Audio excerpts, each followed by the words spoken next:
The galaxy has three unbreakable rules. Don't stare into a dying pulsar, don't bargain with a desperate smuggler, and never, under any circumstances, approach a dread worm. These beasts are walking extinction events, armored in razor scales and fueled by predatory rage.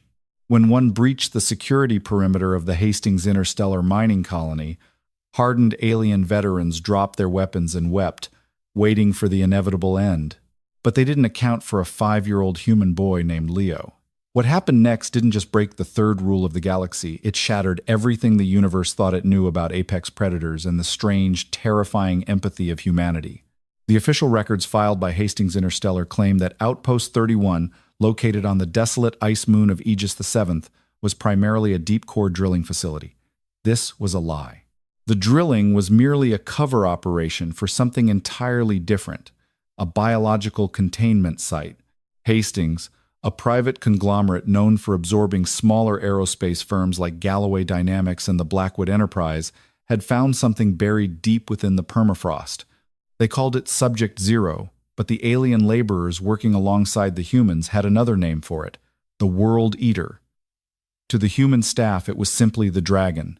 Dr. Thomas Harding was the lead xenobiologist on Aegis VII, a former professor at Johns Hopkins University. Before the Earth Expansion Initiative, Thomas was a man of science, reason, and meticulous documentation. He wasn't prone to exaggeration, yet his private audio logs described the creature with a sense of theological dread. It was 40 feet of articulated, obsidian-black armor, possessing 6 limbs, a tail that could shear through reinforced steel bulkheads, and a massive, wedge-shaped head lined with serrated mandibles. It was a biologically perfect killing machine, hibernating in the ice for what carbon dating suggested was over 2 million years. Working alongside Dr. Harding was a contingent of alien mercenaries hired for security. They belonged to a species humans informally called the Silicates, towering bipedal beings with hardened carapaces and a strict honor-bound warrior culture. To facilitate communication, the human crew gave them Western names. The alien security chief, a 7-foot veteran of the Orion skirmishes, went by the name Victor. His second-in-command was named Gideon. These were creatures who had seen entire planets burn, who viewed fear as a biological flaw to be trained out of a soldier. Yet, whenever Victor stood behind the 3-foot-thick plasteel observation window looking down at the frozen dragon, his mandibles would click in a rhythmic, involuntary spasm. It was an ancient, genetic terror. "Your corporate masters do not understand what they are holding, Doctor," Victor told Thomas one evening, his voice modulated through a translation collar that gave him a deep, synthetic baritone. "In our oldest texts, from before we had achieved spaceflight, we have carvings of these beasts. They do not hunt for sustenance. They hunt to silence the world around them. If it wakes, there will be no evacuation." Thomas wiped a smudge from his wire-rimmed glasses, sighing heavily. "The Sullivan-Finch cryogenerators are pumping liquid helium into that chamber at a constant rate, Victor. It's essentially in a state of suspended animation. It's not waking up." But Thomas was tired, distracted, and grieving. He was raising his 5-year-old son, Leo, on this miserable ice rock after his wife, Clara, had passed away from a sudden autoimmune failure a year prior. Leo was a quiet, deeply observant child. He possessed an almost unnatural calmness, wandering the sterile, metallic halls of the outpost with his favorite possession, a worn-out stuffed golden retriever named Barnaby. Because of the strict quarantine protocols, Leo had never seen a real dog. His entire world consisted of men in hazmat suits, towering alien warriors who awkwardly tried to avoid stepping on him, and the hum of the colony's life support systems. The outpost was a pressure cooker. The Hastings executives back on Earth were demanding live tissue samples, pushing the on-site engineers to slowly raise the temperature in the containment chamber, just enough to thaw the outer dermal layers of the beast. Thomas fought them tooth and nail. He cited the Chernobyl disaster. He cited the catastrophic failure of the Bhopal plant in the 1980s historical precedents of corporate hubris, leading to unimaginable catastrophe. But his protests were overruled by the site director, a ruthless company man named Arthur Sterling. "We need a viable sample, Dr. Harding," Sterling had ordered during a tense meeting on a Tuesday morning. "Drop the core temperature by 3 degrees. That's an order." It was a fatal miscalculation. The Hastings engineers assumed the dragon's biology functioned like standard carbon-based life forms, requiring a slow, gradual awakening. They didn't realize that the creature's internal organs operated like a hyper-pressurized fusion reactor. The moment the external ice thawed even a fraction, the beast's nervous system rebooted in a microsecond. At 14:00 hours, the primary containment alarms began to scream. The sound of the outpost's warning siren was a high-pitched, oscillating shriek designed to cut through the heavy machinery noise of the lower decks. In the command center, warning lights washed the room in a strobing, violent red. "Doctor." Thomas Harding dropped his datapad, the screen cracking against the grated floor. "Report. What's the status of the cryogenerators?" "Generators 1 through 4 are failing!" shouted Jenkins, a young technician whose hands were shaking violently over his console. "The thermal output in the chamber. It's impossible. It's spiking to 600 degrees Celsius."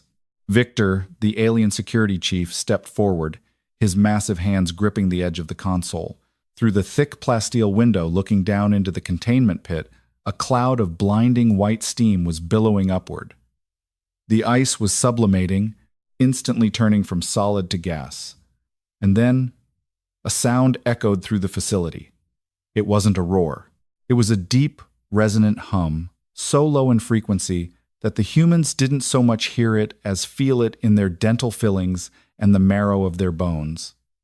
It was the sound of a living earthquake. Thump. A massive obsidian claw slammed against the reinforced plasteel window. Spiderweb cracks, impossibly deep, instantly radiated outward from the point of impact. "It cannot be, Gideon, the alien second in command," whispered. He took a stumbling step backward. For the first time since Thomas had met him, the towering alien looked small. A strange, pungent scent filled the room, the pheromones of absolute, paralyzing panic secreted by the silicate warriors. "Seal the blast doors," Arthur Sterling screamed, his corporate bravado instantly evaporating. "Lock down Sector 4. Vent the atmosphere in the chamber. The ventilation shafts are melting." Jenkins cried out, tears streaming down his face. Thump. Another strike. The plasteel bowed inward. Victor turned to his men. He drew his plasma rifle, a weapon capable of punching a hole through a lightly armored tank. "Fall back to the primary corridor. Form a defensive line. If it breaches, we fire until the cell packs are depleted." But as Victor spoke, his voice trembled. His mandibles were locked. The aliens were experiencing something humans called fear lock, an evolutionary glitch where prey animals become completely paralyzed in the presence of an overwhelming predator. The human security personnel, mostly former military contractors, unholstered their weapons, their faces pale, chests heaving in panic. Crash. The window exploded outward in a hail of lethal, jagged shrapnel. A shockwave of blistering heat washed over the command center. Through the clearing steam, the dragon pulled itself up from the pit. It was a nightmare pulled from the darkest recesses of the human subconscious. Its scales were matte black, absorbing the emergency lights, making it look like a void cut into reality. Its eyes were burning, molten gold. It moved with a terrifying, serpentine grace, its 6 limbs finding purchase on the sheer metal walls. It didn't immediately attack. It raised its massive, angular head, tasting the air with a forked, flickering tongue. It was analyzing its environment, assessing the threat, finding nothing but prey. Victor opened fire. A searing bolt of blue plasma struck the beast squarely in the chest. The dragon didn't even flinch. The plasma dissipated harmlessly against its armor, leaving not even a scorch mark. The beast slowly turned its golden eyes toward Victor. It let out a sound like grinding tectonic plates, A low hiss that rattled the loose bolts from the ceiling. Panic erupted. Complete, unadulterated chaos. Sterling bolted for the emergency exit, shoving a technician out of the way. The human guards opened up with kinetic assault rifles, the bullets sparking and ricocheting off the beast's scales like rain against concrete. The dragon moved. It was too fast for something of its size. In a blur of black motion, its tail swept across the room, shattering consoles and sending 3 human guards flying into the wall with sickening crunches. Gideon, paralyzed by his species' deep-seated genetic terror, simply dropped his rifle and fell to his knees, exposing his throat in an ancient instinct of submission. The beast ignored him, stepping over the cowering alien as if he were a piece of furniture. Thomas scrambled backward, his heart hammering against his ribs. He had to get out. He had to get to the residential wing. Leo. As the dragon tore through the reinforced steel doors of the command center like they were made of wet cardboard, heading into the main arterial hallways of the outpost, Thomas hit the emergency lockdown override on a wall panel. He triggered the evacuation klaxons. "Leo!" Thomas screamed into his comms link, ignoring the horrific sounds of tearing metal and screaming men behind him. "Leo, if you are in the quarters, stay there. Daddy is coming." But static answered him. The beast had severed the primary communication conduits. The deadliest creature in the known universe was now loose in the tight, claustrophobic corridors of Outpost 31, and it was hungry. The evacuation of Outpost 31 was less of a strategic retreat and more of a panicked stampede. Alarms blared relentlessly, the strobing red lights casting long, terrifying shadows against the corrugated metal walls. In the primary hangar bay, where the evacuation shuttles were prepped, over 50 people, a mix of human engineers and terrified alien laborers, were clustered together. Victor and a handful of his remaining security forces had managed to retreat to the hangar, establishing a desperate, flimsy barricade of cargo crates. Thomas burst into the hangar, his lab coat stained with soot and grease, his eyes wild. He grabbed the nearest human technician by the shoulders. "My son!" "Where is Leo?" "Did the residential block evacuate?" The technician shook his head frantically. "I don't know, Doc. The blast doors shut automatically.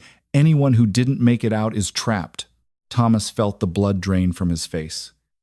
He turned back toward the hallway, ready to sprint into the jaws of death, when a small, quiet voice echoed from the opposite side of the massive hangar bay. "Daddy?" Thomas froze. He turned slowly. There, standing near the loading ramp of Shuttle Alpha, was little Leo. He was wearing his oversized blue pajamas, clutching Barnaby the stuffed dog tightly against his chest. He had somehow wandered into the hangar before the lockdown procedures had sealed the corridors. "Leo!" Thomas gasped, profound relief washing over him. He took a step toward his son. "Stay right there, buddy. Daddy's coming to get you." But before Thomas could cross the distance, the heavy, blast-resistant doors leading to the engineering wing began to bulge inward. The metal groaned in agony. Victor raised a trembling hand, aiming his weapon at the door. "Do not move," the alien whispered, his voice cracking. "It is here." The massive doors ripped off their hinges, flying across the hangar and crashing into a forklift. The dragon stepped into the hangar bay. In the vast, cavernous space of the hangar, the sheer scale of the beast was fully realized. It stood 15 feet tall at the shoulder, its long, muscular neck weaving back and forth, its molten gold eyes locked onto the huddled mass of survivors. The aliens in the room immediately dropped to the floor, their bodies instinctively shutting down. Victor, the bravest warrior Thomas had ever known, slowly lowered his weapon, his knees buckling. He was weeping. Thick, viscous tears of biological surrender rolled down his hardened face. The humans were equally paralyzed, trapped in the corner like rats in a cage. The dragon let out a low, vibrating growl. It took a heavy, deliberate step toward the crowd. But it was between the crowd and Leo. Thomas felt his vocal cords paralyzed. He wanted to scream. He wanted to run, to throw himself between the monster and his child, but his body wouldn't obey. The sheer, overwhelming aura of apex predation radiating from the beast was suffocating. Then, Leo moved. He didn't run toward the shuttle. He didn't scream. He walked forward. Leo's small, bare feet padded softly against the cold metal decking. He was looking up at the towering obsidian nightmare with wide, curious eyes. To Leo, who had never known cruelty, who had spent his life watching holograms of Earth's wildlife, this wasn't a monster. To his innocent, uncorrupted 5-year-old brain, this was simply a very large, very scary-looking animal that had been locked in a cold box for a long time. Leo? No, Thomas whispered. The words barely a breath. The dragon stopped its advance. It lowered its massive head, its golden eyes zeroing in on the tiny, fragile creature walking toward it. The beast's mandibles parted, revealing rows of teeth that could bite through titanium. Hot, sulfurous breath washed over the boy, fluttering his pajama top. Victor squeezed his eyes shut, unable to watch. He braced for the horrific sound of a child being torn apart. Leo stopped 3 feet from the dragon's snout. The beast's head was the size of a minivan, hovering just inches above the boy. It let out a sharp, warning hiss, a sound that made the air itself vibrate. Leo tilted his head. He looked into the terrifying golden eyes of the apex predator. "You're sad," the boy said softly. His voice was a stark, jarring contrast to the deafening blare of the alarms. The dragon blinked. The violent twitching of its tail ceased. Leo lifted his arms, holding out Barnaby the stuffed dog. "You were in the cold room. I don't like the cold room either." The beast lowered its snout further, until it was practically touching the boy's chest. It sniffed the stuffed animal, then exhaled a deep gust of air that knocked Leo backward onto his bottom. Thomas lunged forward, finally breaking through his paralysis, but he tripped over a cable, sprawling hard onto the grated floor. Leo didn't cry. He simply giggled, stood back up, and did the unthinkable. The boy reached out with his small, pale hands and placed them firmly on the tip of the beast's armored, razor-sharp snout. Every human and alien in the hangar stopped breathing. The silence in the room was absolute, cutting through the sirens. Leo leaned in, puckered his lips, and planted a gentle, resounding kiss on the dragon's nose. "It's okay now," Leo whispered, patting the cold obsidian scales. "You don't have to be mad." The dragon froze. For a creature engineered by nature over millions of years to be the ultimate weapon, an organism that understood only dominance, violence, and the hunt, this was a catastrophic error in its processing. It had no instinctual response for empathy. It had no genetic memory of gentleness. The beast's massive pupils dilated. A low, rumbling sound began to emanate from its chest. Victor tensed, assuming it was the prelude to an attack. But the sound wasn't a growl. It was a purr. A deep, rhythmic vibration that shook the floorboards, completely devoid of aggression. The dragon closed its molten gold eyes and leaned its tremendous weight forward, gently resting its heavy armored chin against the deck, right at Leo's feet, effectively bowing to the 5-year-old child. Victor opened his eyes, staring in absolute shattered disbelief. He looked at Dr. Thomas Harding, who was pulling himself off the floor, tears streaming down his face. The deadliest creature in the universe wasn't tamed by plasma fire or reinforced steel. It was conquered by a child in blue pajamas who simply thought it needed a hug. The silence in the hangar bay was absolute, broken only by the rhythmic, bass-heavy thrumming of the dragon's purr. It sounded like an idling starship engine, vibrating through the metal floor grates and rattling the loose tools on the distant workbenches. Dr. Thomas Harding remained on his hands and knees, staring at the impossible tableau before him. His 5-year-old son, Leo, was casually stroking the reinforced, obsidian snout of a creature that, just moments ago, had been tearing through a billion-dollar mining facility like wet tissue paper. The beast's eyes, pools of molten, glowing gold, were half closed in what could only be described as absolute contentment. "Leo," Thomas whispered, his voice shaking so violently he barely recognized it. He slowly pushed himself up, keeping his movements painfully deliberate. "Leo, buddy, it's time to come to Daddy now." "Step away from it." Leo looked over his shoulder, his face bright and completely devoid of the paralyzing terror gripping the adults. "But he's nice, Dad. He just had a bad dream in the cold box." "Look, he likes Barnaby." To prove his point, Leo pressed the worn-out stuffed golden retriever against the beast's cheek. The dragon responded by letting out a soft huff of air, closing its eyes entirely and nudging the stuffed toy with its massive, razor-lined jaw. "I see that, sweetie," Thomas coaxed, taking one agonizingly slow step forward. The heat radiating from the creature was intense, like standing too close to an open blast furnace. "But we need to go now. Come here." As Thomas closed the distance to within 10 feet, the dynamic in the room shifted instantly. The dragon's eyes snapped open. The deep, rumbling purr stopped dead, replaced by a sharp, metallic click from the back of its throat. The massive head rose, towering over Leo, and positioned itself firmly between the boy and his father. The beast didn't attack, but it let out a low, warning hiss.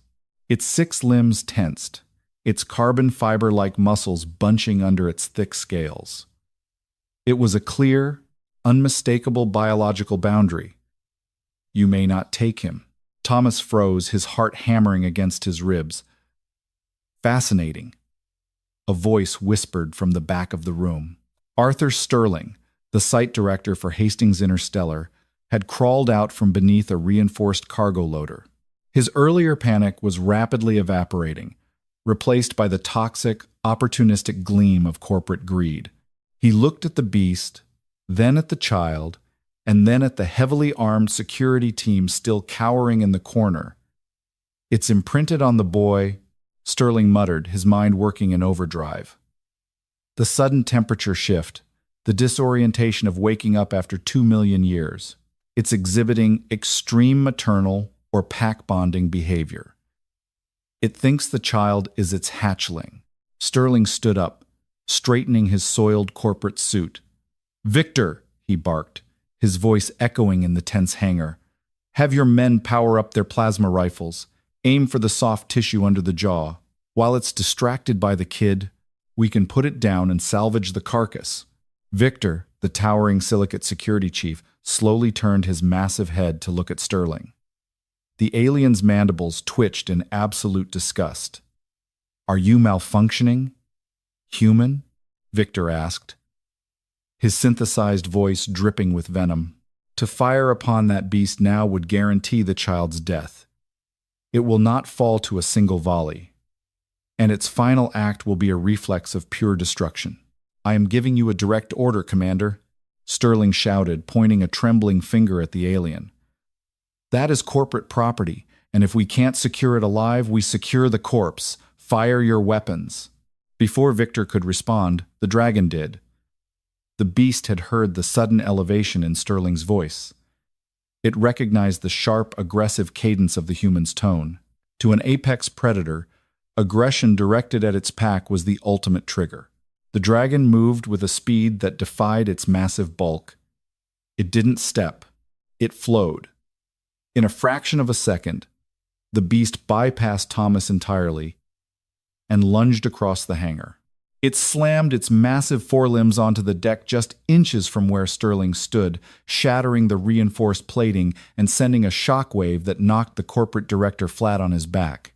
The beast towered over Sterling, its jaws opening to reveal rows of serrated, jagged teeth. Drool, highly acidic and smoking as it hit the floor, dripped from its maw. It let out a roar, not a purr, not a hiss, but a deafening, concussive blast of pure fury that shattered the remaining intact glass in the hangar bay. Sterling scrambled backward, whimpering, a warm patch of urine spreading across his trousers. "Stop!" The voice was tiny, but it cut through the chaos like a scalpel. Leo dropped Barnaby and ran forward, his bare feet slapping against the metal floor. He stopped right beside the beast's massive hind leg and smacked the creature's armored flank with his small hand. "No! Bad!" Leo scolded, his brow furrowed in a 5-year-old's version of intense authority. "We do not yell at people! Leave him alone!" The entire room held its breath. Victor gripped his rifle, certain he was about to witness a tragedy. The dragon stopped its roaring. It looked down at the tiny human slapping its leg. Slowly, almost apologetically, the beast stepped back from the terrified Sterling. It lowered its head, whined a sound that sounded bizarrely like a scolded dog, and nudged Leo's shoulder. Victor slowly lowered his weapon, his alien mind struggling to process the impossible data before him. His species had spent thousands of years studying the art of war, the science of dominance, and the hierarchy of predators. But humanity possessed something utterly terrifying. They had a pathological need to pact bond with the universe. Humans would look at a walking extinction event, a creature that had undoubtedly wiped out entire planetary ecosystems, and a human child would simply decide it was a friend. And the universe, inexplicably, bent to the child's will. "Nobody shoots," Thomas finally commanded, his voice finding its strength. He glared at Sterling, who was still trembling on the floor. "Nobody makes a sudden movement. The beast stays with the boy. We clear Sector 4 and make a habitat. Until rescue arrives, my son is the only thing keeping us alive." 3 weeks passed. In that time, Outpost 31 transformed from a high-tech mining facility into the most bizarre, terrifying, and peaceful sanctuary in the galaxy. The dragon, whom Leo had officially named Buster, had claimed the primary cargo bay as its den. It refused to return to the cryogenic chamber. Hastings engineers, operating under Thomas's strict supervision and Victor's heavily armed watch, had rerouted the station's climate controls to keep the cargo bay comfortably warm. The dynamic between the beast and the boy was a subject of endless fascination for Dr. Harding. Thomas had set up a makeshift laboratory behind a reinforced blast shield, recording hours of footage. He watched as Buster, a creature capable of biting a transport shuttle in half, would spend hours delicately trying to pick up a plastic building block with its massive razor-sharp claws just to hand it to Leo. When Leo slept, curled up on a pile of blankets in the center of the bay, Buster would coil its massive 40-foot body around the child, creating an impenetrable fortress of obsidian scales. The alien mercenaries had undergone a profound cultural shift. To the Silicates, the dragon was a mythological god of death. To see it brought to heel by a fragile human child completely shattered their worldview. Victor and his men began to treat Leo with a quiet, profound reverence. When they walked past the cargo bay, they would bow their heads. They no longer called Leo by his name. In their native tongue, they referred to him as the Sun Tamer. But the peace was an illusion. The isolation of Aegis VII was about to be violently interrupted. The proximity alarms in the command center began to wail on the 21st day. A massive shadow eclipsed the outpost's external cameras as a heavy cruiser descended through the moon's thin atmosphere. It was a Hastings interstellar corporate dreadnought, the Deadliest. Thomas stood in the command center, his stomach twisting into a cold, hard knot. He knew Arthur Sterling had managed to send a scrambled burst transmission before the Dragon had severed the main comms, but he hadn't expected a response of this magnitude. The Deadliest wasn't a rescue ship. It was a heavily armed military vessel. Within an hour, the dreadnought had locked onto the outpost docking ring. The airlock hissed open, and a squad of heavily armored corporate operatives marched in. They wore matte gray tactical suits, armed with heavy neural disruptor rifles. At their head was Director William Rourke, a man with cold, dead eyes and a reputation for ruthless efficiency. Rourke didn't offer a greeting. He walked straight up to Thomas, flanked by his men. "Dr. Harding, you've done an impressive job keeping the asset intact. We will take over from here." "The asset?" Thomas stepped forward, his fists clenched. "Listen to me, Rourke. You cannot move that creature. It has formed an unbreakable psychological bond with my son. If you try to cage it, it will tear this station apart." Rourke offered a thin, patronizing smile. "We are well aware of the situation, Doctor. Director Sterling's reports were quite detailed. The beast's anomalous attachment to the child is precisely what makes it viable. We couldn't transport it when it was a waking nightmare. But a compliant, docile weapon? That is worth billions." Victor stepped out of the shadows, his massive 7-foot frame towering over the corporate executives. "You do not understand the balance here, human. The beast is not tame. It is merely humoring the child.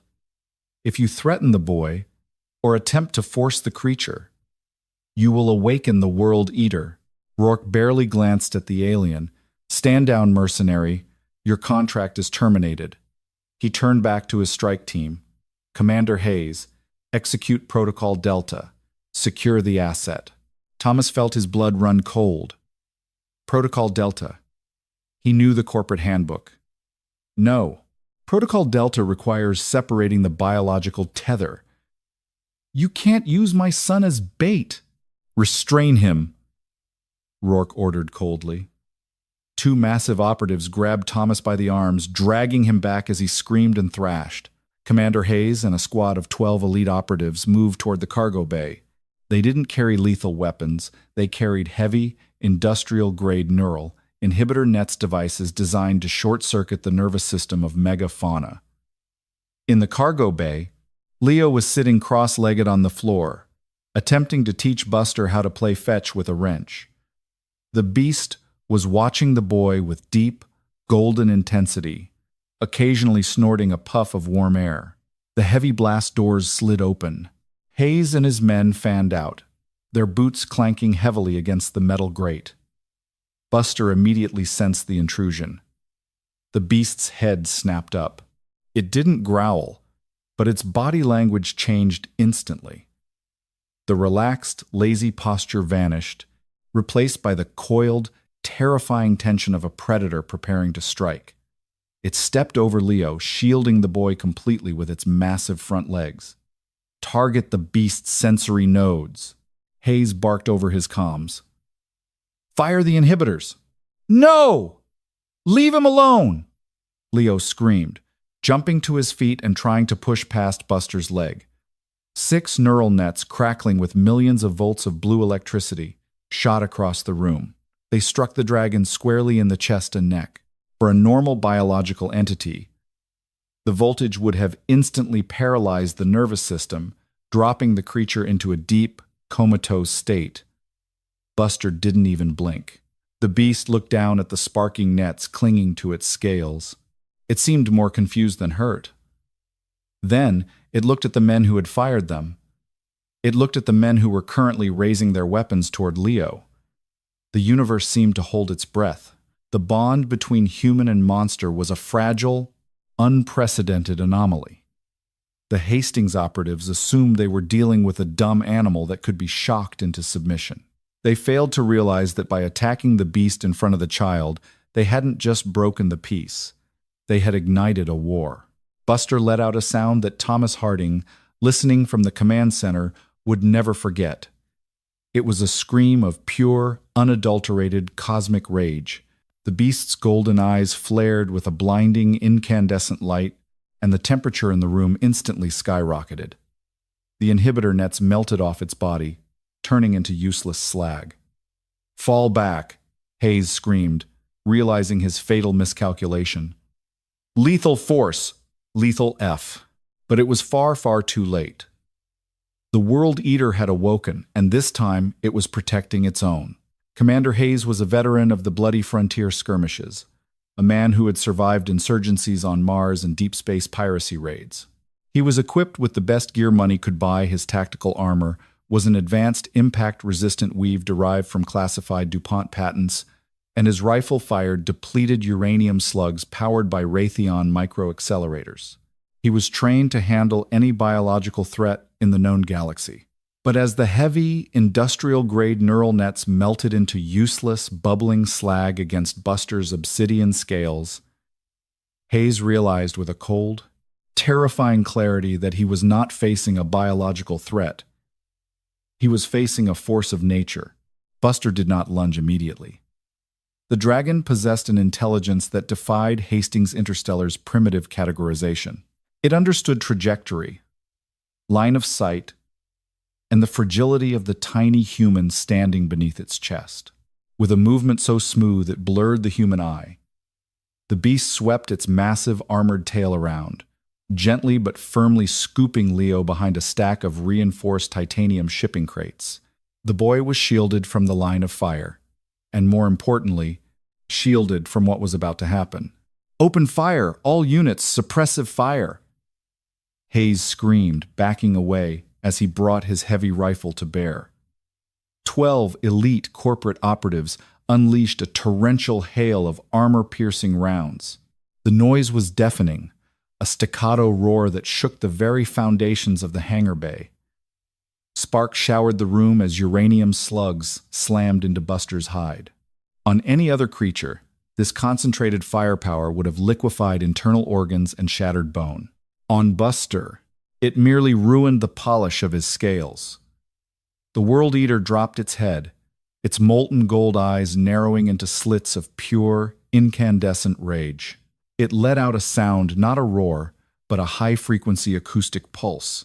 The shockwave visibly rippled through the air, instantly shattering the visors of the operatives' helmets and blowing out the acoustic dampeners in their earpieces. Several men dropped to their knees, clutching their bleeding ears in agony. Then, the beast struck. It was a masterclass in apex lethality. Buster did not swat them away like pests. It dismantled the squad with terrifying surgical precision. Its jaws snapped forward, bypassing the heavily armored torso of the nearest operative and instead crushing the man's kinetic battery backpack. The resulting localized explosion sent 3 other soldiers flying across the hangar. The beast's forelimbs, tipped with claws sharper than surgical scalpels, sheared through the DuPont armor plating as if it were wet parchment. Blood and ozone filled the air. The smell of burning circuits mixed with the coppery tang of death. Up in the command center, Director William Rourke watched the feed from the hangar bay with widening, horrified eyes. The feed was staticky, glitching every time the beast moved, as if the dragon's very biology emitted an electromagnetic dampening field. "This is impossible," Rourke whispered, stepping back from the monitors. He grabbed Dr. Thomas Harding by the collar of his lab coat, shoving a sleek, silver sidearm under the scientist's chin. "Call it off! Tell the boy to call it off, Harding, or I will paint this console with your brains." Thomas, despite the gun trembling at his throat, let out a harsh, broken laugh. "You arrogant fool. You think Leo commands it like a circus animal? He didn't tame it. He just offered it kindness. You came in here and threatened its child. There is no off switch for what you've just woken up." Down in the arterial hallways outside the hangar bay, Hastings reinforcements were pouring out of the Deadliest airlocks, heavily armed and rushing to support Hayes' decimated squad. But they found their path blocked. Victor, the towering silicate security chief, stood in the center of the main corridor. Behind him stood Gideon and the remaining alien mercenaries, their plasma rifles fully charged and aimed dead at the advancing human corporate soldiers. "Move aside, mercenary!"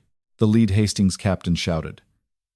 "You are interfering with a corporate asset retrieval." Victor's mandibles clicked, a rhythmic sound of supreme predatory calm. He reached up and slowly detached the Hastings corporate insignia from his chest plate, letting the metal badge clatter onto the grated floor. "We are not mercenaries anymore." Victor's synthesized voice boomed down the corridor, dripping with heavy, unyielding resolve. "We are the vanguard of the Sun Tamer, and you will not touch his guardian." Victor opened fire. A searing, blinding beam of blue plasma completely vaporized the lead Hastings captain's torso. Gideon and the others followed suit, creating an impenetrable wall of suppressing fire that halted the corporate advance in its tracks. For the first time in their long, bloody history, the silicates were not fighting for territory, for pay, or for conquest. They were fighting to protect the innocence of a 5-year-old human boy. The situation had entirely spiraled out of Hastings Interstellar's control. Within 15 minutes, the heavily armed insertion team had been reduced to a handful of terrified survivors barricaded in the airlock. Director Rourke, his pristine corporate suit now soaked in nervous sweat, realized the outpost was lost. He dragged Thomas by the collar toward the command center's private escape pod bay. "Command, this is Rourke." He barked into his wrist comms, his voice trembling with a cocktail of panic and spite. "The asset is uncontainable. Outpost 31 is compromised. Initiate the Orion Protocol. I repeat, initiate the Orion Protocol. Authorize kinetic bombardment of the facility coordinates. Wipe it all." Thomas's eyes widened in sheer terror. The Orion Protocol. He had read about it in classified data dumps back on Earth. A strategy originally theorized during the Cold War under Project Thor. It involved dropping telephone pole-sized rods of solid tungsten from orbit. There were no explosives, just the sheer, catastrophic kinetic energy of gravity and mass. It struck with the force of a tactical nuclear weapon, burying deep into the bedrock and turning everything within a 5-mile radius into vapor and molten slag. "You can't do that," Thomas screamed, struggling against Rourke's iron grip. "There are innocent people down there. Your own men are still in the airlocks. My son is down there." "Your son is collateral damage, Doctor," Rourke snarled, throwing Thomas into the corner of the escape pod. "Hastings does not leave behind loose ends. If we can't monetize the World Eater, we will ensure our competitors at Blackwood Enterprise or Galloway Dynamics never find its corpse." Rourke slammed his fist onto the launch sequence button. The heavy glass doors of the pod hissed shut, locking Thomas inside. "No! Rourke, please!" Thomas pounded his fists against the reinforced glass, watching helplessly as Rourke keyed the final launch sequence from the exterior console. Rourke gave a cold, dismissive salute, turned, and bolted for a secondary shuttle. The pod's automated voice chimed, "Ejection in T-10 seconds." Down in the hangar bay, the slaughter had ceased. Buster stood amidst the wreckage of the Hastings strike team, his massive chest heaving. The beast shook a jagged piece of shrapnel from its shoulder, completely unbothered by the superficial scratch. Leo peeked out from behind the titanium crates. He looked at the ruined machinery, the scorch marks on the walls, and the bodies. His 5-year-old brain didn't fully comprehend the violence, but he recognized the stillness. He walked out, his small bare feet stepping carefully over the debris, clutching Barnaby the dog tight to his chest. Buster immediately lowered his massive head, sniffing the boy frantically to ensure he was unharmed. The beast let out a low, anxious croon, gently nudging Leo's cheek with its snout. "I'm okay, Buster," Leo whispered, hugging the thick, cold scales of the dragon's face. "You scared the bad men away." Suddenly, Buster froze. The beast's ears frilled. Sensory appendages along the side of its skull twitched wildly. Its golden eyes darted upward, staring through the thick metal ceiling of the outpost, looking straight into the vacuum of space. Buster possessed sensory organs far beyond human comprehension. The creature could detect shifts in tectonic plates, the electromagnetic hum of distant quasars, and right now it felt the massive, shifting gravity well of the Daedalus dreadnought repositioning itself in low orbit. It felt the heavy, dense mass of the tungsten rods sliding into the orbital launch tubes. The beast knew exactly what was coming. Total annihilation. Buster let out a sharp, urgent hiss. It gently but swiftly grabbed the back of Leo's pajama shirt with its front teeth, much like a mother cat carrying a kitten, and deposited the boy into an empty, heavily reinforced hazard containment locker, slamming the thick steel door shut with its snout. "Buster, it's dark in here," Leo's muffled voice called out from the locker. "Stay."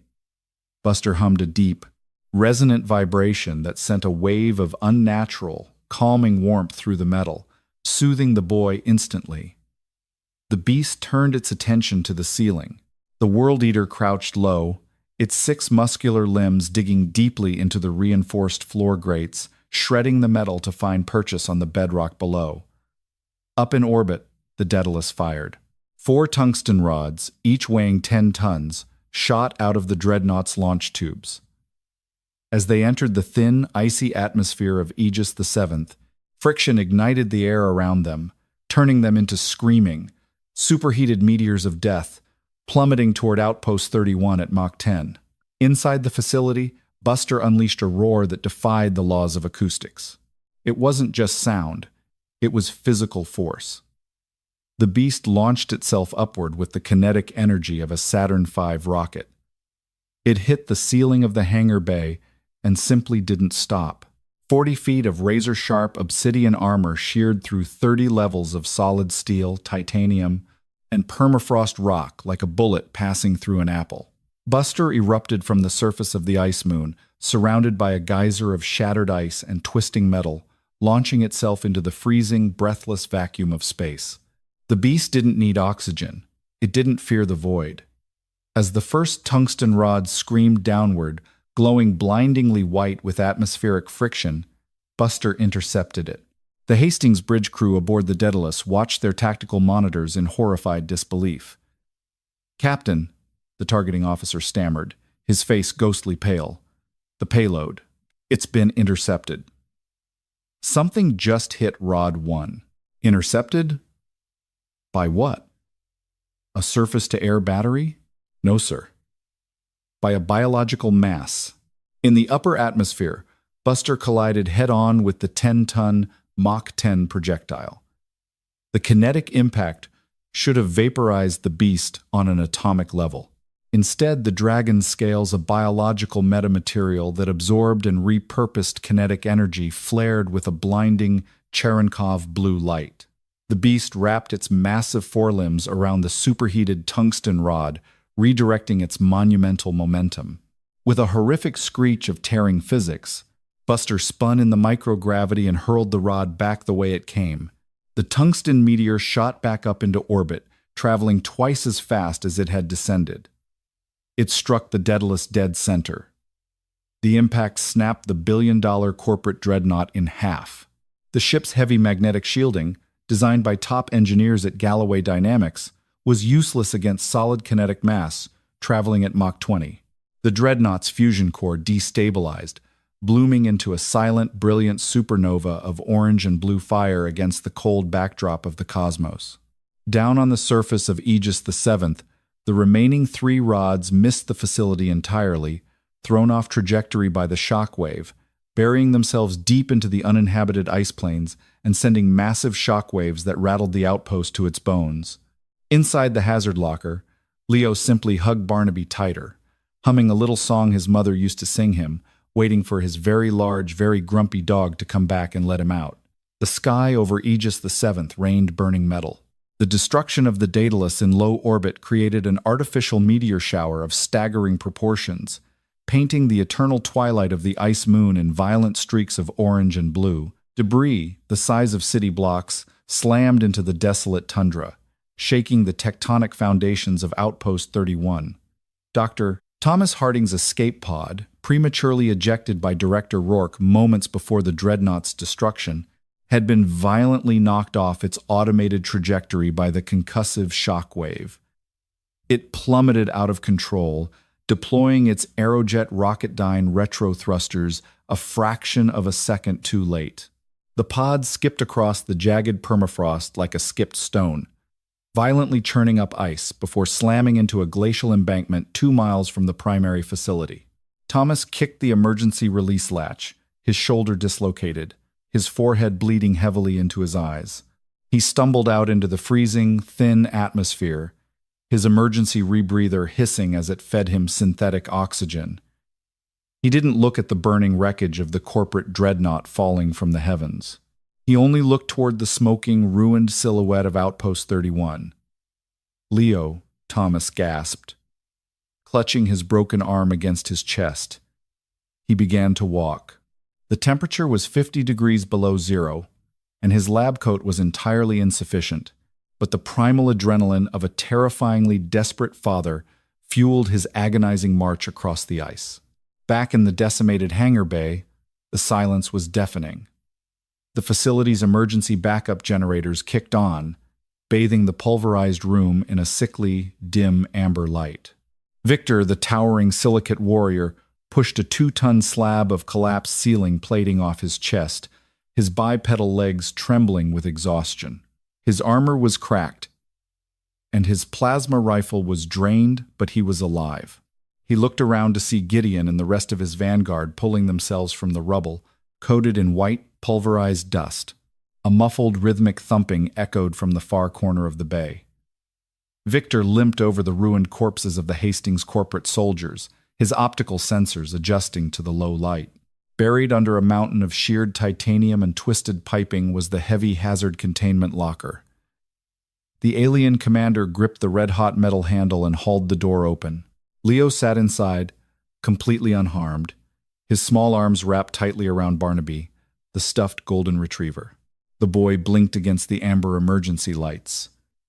He looked up at the terrifying, 7-foot-tall alien warrior covered in dust and blood. "Hi, Mr. Victor," Leo said softly. "Is it safe to come out now? Where is Buster?"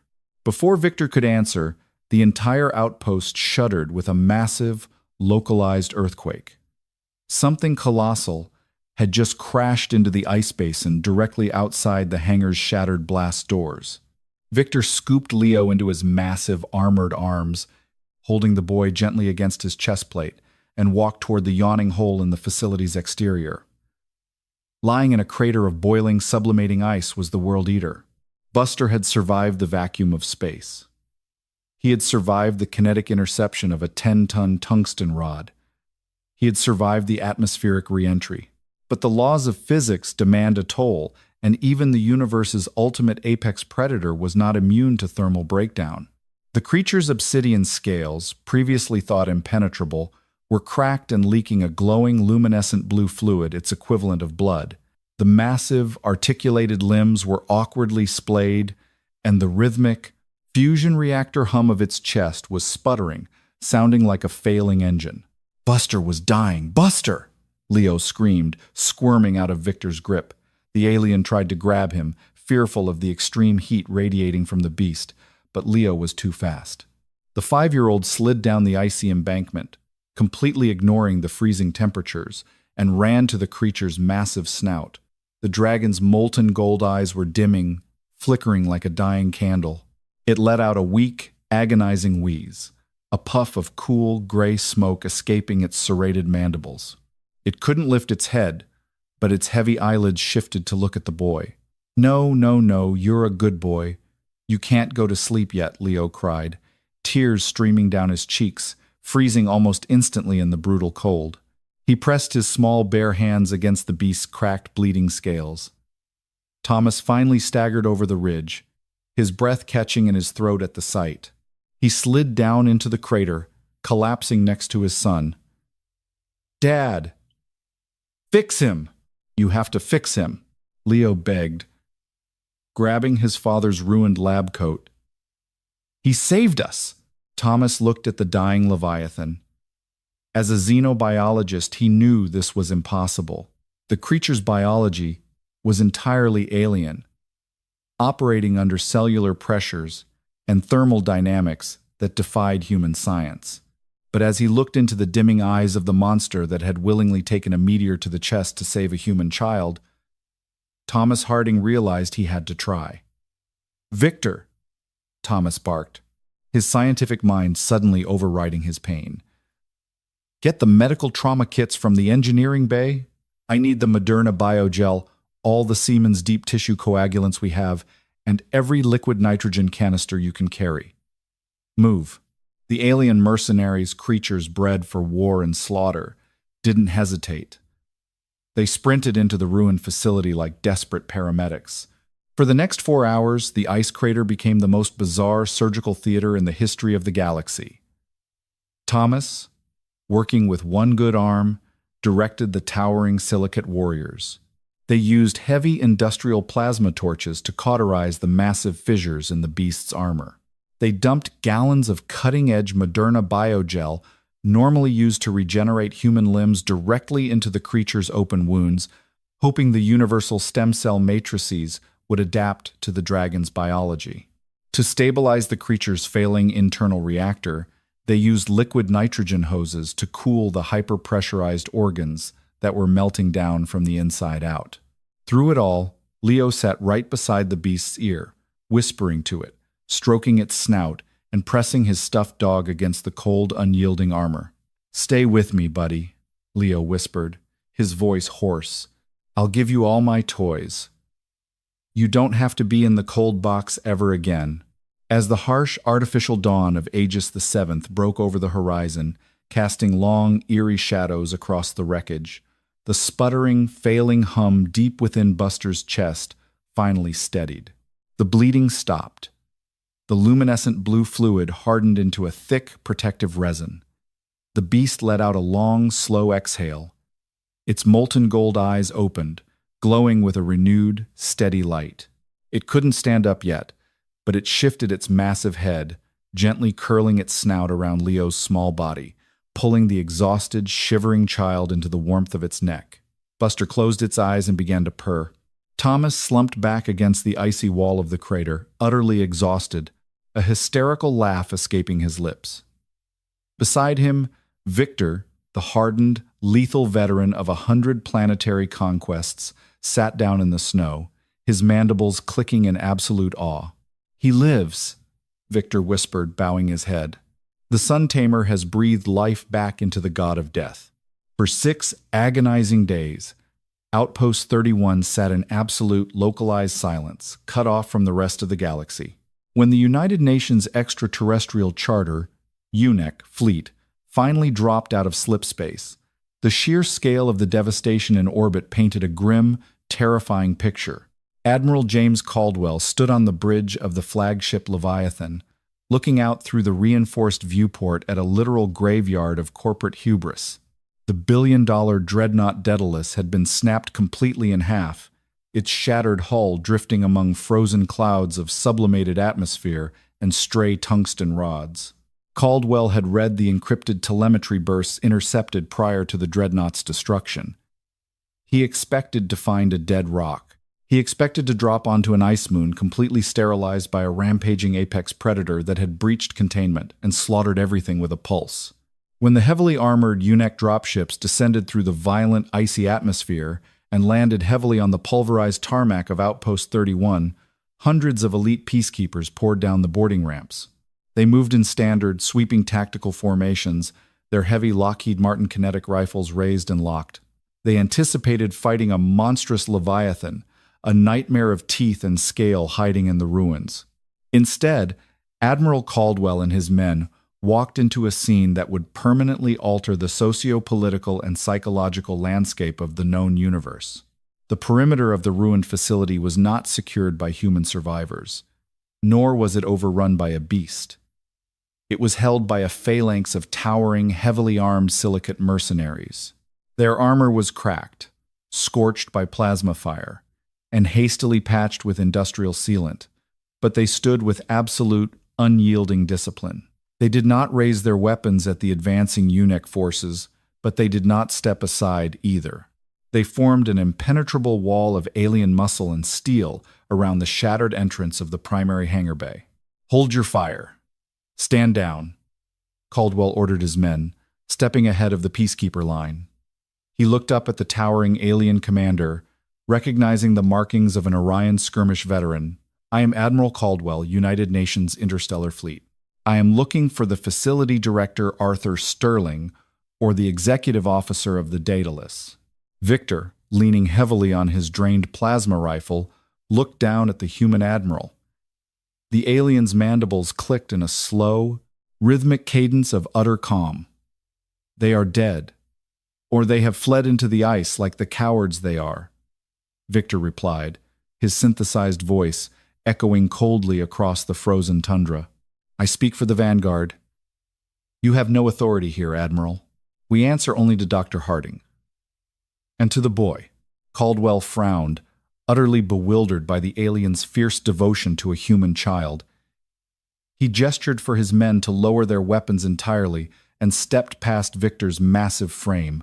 As he entered the devastated hangar bay, the Admiral stopped dead in his tracks. Behind him, hardened peacekeepers let out collective gasps of sheer, paralyzed disbelief. The hangar was a graveyard of shredded titanium and pulverized concrete, lit only by the sickly amber glow of emergency floodlights. But in the center of the bay, resting upon a massive makeshift nest of thermal transport blankets and salvaged corporate banners, was the World Eater. The dread worm, the biological extinction event that had terrified the galaxy for millennia. It was wrapped tightly in thick, synthetic medical bandages. Massive swathes of its obsidian armor were coated in glowing, luminescent blue bioresin, slowly knitting its shattered scales back together. And lying sound asleep, perfectly pressed against the creature's slowly rising and falling chest, completely dwarfed by the sheer, terrifying scale of the monster, was a 5-year-old human boy clutching a worn-out stuffed dog. The beast's massive, spiked tail was curled protectively over the child like a fortress wall, and one giant, razor-sharp claw was delicately, impossibly gently resting just over the boy's stomach. Doctor, Thomas Harding walked out from the shadows of a makeshift medical triage center. His arm was secured in a rigid splint, his lab coat was ruined, and he held a steaming mug of synthetic coffee in his good hand. Admiral Caldwell, I presume? Thomas whispered, offering a tired, lopsided smile. Welcome to Aegis the Seventh. I'd ask you to tell your men to keep their voices down. Buster just managed to get back to sleep, and frankly, he's had a very rough week. The fallout from the Aegis the Seventh incident was absolute, uncompromising, and ruthlessly swift. Thomas Harding had not been idle in the days waiting for rescue. He had successfully recovered Director Rourke's intact, heavily encrypted data drives from the outpost's main servers before the orbital bombardment severed the local network. The data contained every illegal corporate mandate, every suppressed bioweapons manifest, and the explicit, damning audio command from Rourke to initiate the Orion Protocol to murder innocent civilians and scientists. When the United Nations Interstellar Tribunal held its emergency hearings in Geneva 2 months later, Hastings Interstellar was systematically dismantled overnight. Their stock plummeted to zero, their board of directors was arrested by the SEC and UN military police, and their vast interstellar assets were seized to pay monumental reparations.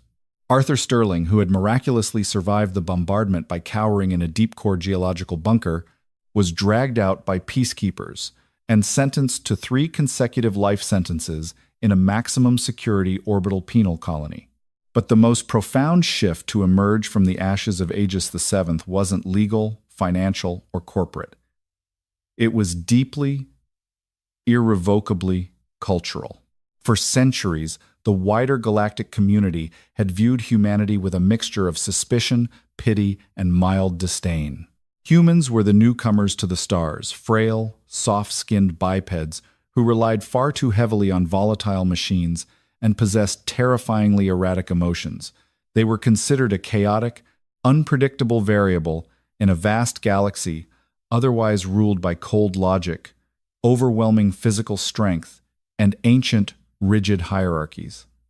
But then the security footage recovered from Outpost 31 was declassified, the silent video of a tiny, 5-year-old boy in blue pajamas walking up to the most lethal biological weapon in recorded history and curing its world-ending rage with a simple kiss on the snout was broadcast to every inhabited star system in Beatty's The Milky Way.